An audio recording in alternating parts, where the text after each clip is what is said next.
Isang malaking rematch ang posibleng yumanig sa boxing world ngayong taon. Kinumpirma na ni Sean Gibbons na target ni Isaac Pitbull Cruz ay isang summer sequel laban niyan sa knockout artist si Gervonta Tank Davis. At ayon sa ulat ng World Boxing News, prioridad ngayon ng kampo ni Cruz na makuha ang ikalawang pagkakataon laban kay Davis.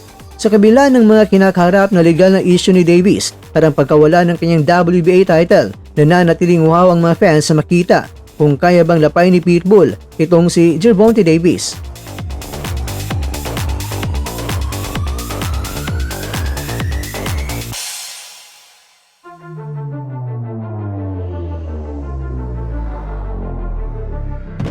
Mga kwento, ang target ng laban ay ngayong summer 2026. Itong si Davis ay kasalukuyang may kinakaharap na active warrant, ngunit hindi ito hadlang sa interes ng publiko para sa rematch. Top priority na ngayon ang laban na ito para sa boxing world. Pero ikaw ang kwento, kung matutuloy ang Davis Cruz sa bakbakan, kanino ka, kabayan?